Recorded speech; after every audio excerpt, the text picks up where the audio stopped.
What's up everybody, I'm HoopsandHipHop. So I have been playing Ultra Sun and Moon a lot over this past weekend. I have about 25 hours in the game, and I still have not beat it yet, which on the one hand is kind of awesome considering how much content there is in the game, but on the other hand, especially as a YouTuber, it can be kind of frustrating. For instance, I have a lot of content that I am ready to create, however I kinda need to see what happens in Ultra Sun and Moon in order to be able to create it, and since I don't want to spoil the game for myself, I pretty much just have to wait until I beat the game in order to make this content.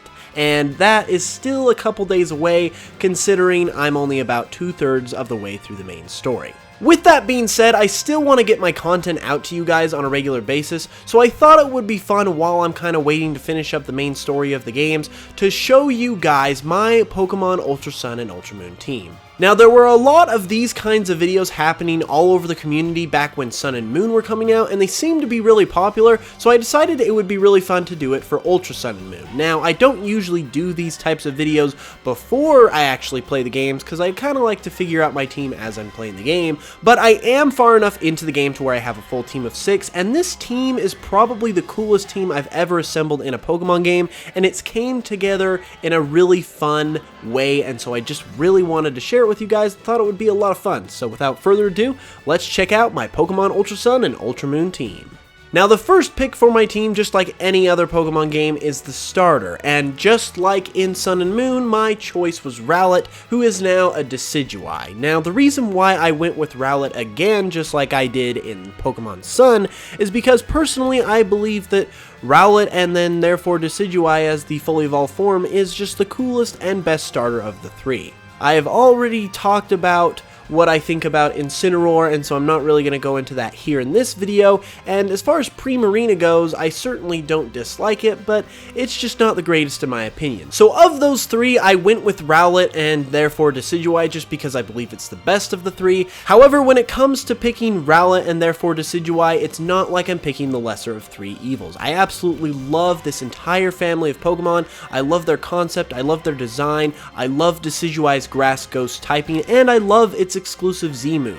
So overall, even though it's kind of out of not really wanting to pick the other two, it's at the same time because I love Decidueye so much that I picked it, and it is once again my #1 spot in Ultra Sun and Moon. Coming in as the second pick on my team is Zoroark, and boy was I happy to add this Pokemon to my team. Now, Zorua and Zoroark have pretty much been impossible to catch outside of Pokemon Black and White up until now, and so when they showed off in the trailer that Zorua was catchable, I was really ecstatic because this is a Pokemon that I really love. It's one of my favorites from Gen 5, and I was so excited to add it to my team.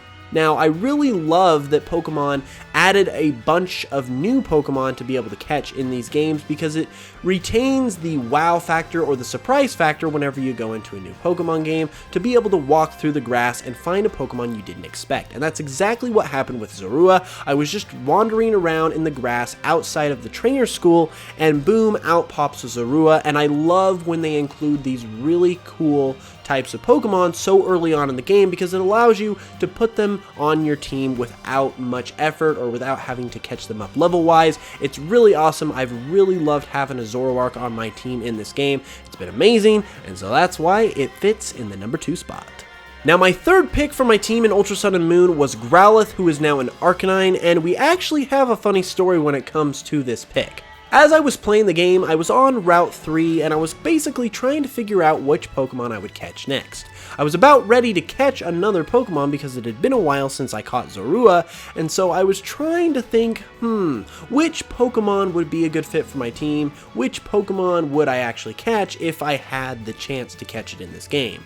Well, as I was thinking about that for a minute, the first Pokemon that popped in my mind was Growlithe. And so I was like, yeah, if a Growlithe popped up, I would catch it. However, I had no idea that you would even be able to catch a Growlithe in this game. So as I am wandering through the tall grass of Route 3, the first Pokemon that pops up after I'm kind of thinking of this scenario is Growlithe. And so that just came as a total surprise to me. It was a really fun personal moment to have that happen after I was just thinking that if I saw a Growlithe, I would definitely catch it. So of course I caught it and I've evolved it up into an Arcanine, and let me tell you, it definitely helped to have a pure fire type when it came to battling Malo's trial, because you all know that Lurantis is really tough, and in Sun and Moon I did not have a fire type to deal with, because obviously I did not pick Litten, and so I really only had one fire type move from a non-fire type Pokemon at that point, which really made the battle tough. But this time around, Growlithe made it really easy because I had just gotten the Fire Z Crystal from Kiawe. I had a pure fire type Pokemon, which made that frustrating battle a whole lot more manageable, and for that, I definitely love having Growlithe and now Arcanine on my team. Now, the fourth Pokemon I added to my team in Ultra Sun and Moon is Noibat, and this Pokemon actually has an interesting scenario of how it came to my team as well. I added this to my team after I traded a Lillipup to an NPC for this Noibat, and this is actually the first time that I have added a Pokemon to my team that I actually got in a trade from an NPC. I definitely have traded with NPCs in the past, I've just never added those Pokemon to my team, so this was a first for me, and it's really cool. On top of that, I only had to give up a Lillipup, which is really common, so I am absolutely okay with that. Number 2, the reason why I really like having Noibat on my team is because I've never had a Noibat or a Noivern ever. I mean, I know it's a 6th gen Pokemon, so I haven't had a lot of time, but up till now, and especially in X and Y, you couldn't get Noibat and Noivern till really late in the game, and it kind of goes back to what I was talking about with Zorua, where these cool Pokemon usually don't pop up until later in the game, so it's cool to have an opportunity to get a Pokemon like this at a somewhat early point in the game to where you can make it a part of your team and basically level it up and get it caught up with the rest of your team fairly quickly. Another cool thing about having Noibat and eventually Noivern on my team is that Hal also has a Noibat himself and will eventually have a Noivern, so it's cool to kind of have a common Pokemon between our two teams. Now, I know that Hal isn't a very competitive rival, but it's still cool to kind of have that common Pokemon so you can kind of make up that competitiveness in your head, and it just really adds a fun wrinkle to the rival battles that might not normally be there as you're going throughout the game. So I cannot personally wait to evolve my Noibat into a Noivern, and it definitely deserves that number 4 spot on my team. Now, the 5th Pokemon I added to my team in Pokemon Ultra Sun and Moon was a Marshtop, and this Pokemon definitely has an interesting story to how I got it. I already had 4 Pokemon by the time I hit Kiawe's trial, and I thought I would be good even though I didn't necessarily have a water type on my team yet. However, as I realized, the Totem Marowak in Kiawe's trial in Ultra Sun and Moon is pretty challenging if you don't have a decided advantage against it, and it kicked my butt pretty easily a couple times before I decided, okay, you know what, I'm gonna need a water type. So I decided to backtrack a little bit and see if I could find a cool water type. However, I wanted the emphasis to be on a cool water type that I could feel really proud having on my team. I didn't just want to catch a random Wishy-Washy or a Magikarp and evolve it, and just basically I did not want to have just some random water type on my team just for the purpose of beating the trial. I wanted a Pokemon that I could really have long-term on my team and feel good about. So with that being said, I decided to go ahead and give the Island Scan a try. Now, I've never really used the Island Scan that much in the Pokemon games because it's a feature that's kind of tucked away and it's never even really mentioned that much like so many of the other features are, so in my opinion it's kind of easy to forget about. Well, I decided to go ahead and try it, and what do you know, a Marshtop pops up on my Island Scan, which is literally the perfect Pokemon to take on Kiawe because it's water and ground type, 2 types that are super effective against fire types, and on top of that, it's a starter Pokemon, which is always amazing to have another starter Pokemon on your team. So I catched that, I snatched Marshtop right up. It might be derpy, but it's awesome. It evolves into Swampert, so I don't even care, and it was just amazing to be able to catch another starter Pokemon and have it within the main story. We have seen that before in X and Y where you get the Kanto starter and whatnot, but it's always a special feeling to be able to have 2 starters in your party at one time, especially in the main story, and especially if you have the chance to catch it as opposed to get it traded in from another game. So I thought that was really cool, and it definitely helped me a lot in beating Kiawe, so it's awesome to be able to have that Pokemon, and that's why it gets the number 5 spot on my team.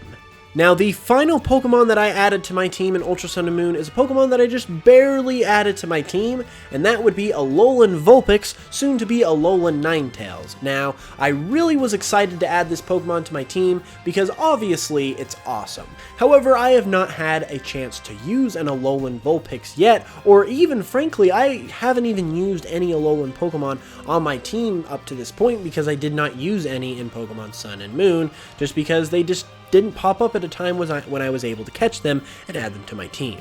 So I'm really excited to have Alolan Vulpix and eventually Alolan Ninetales on my team. I do not have a ton of experiences with it yet because I literally just barely caught it because I just barely got to Tapu Village, where you can access it via Mount Lanakila at the base of the mountain.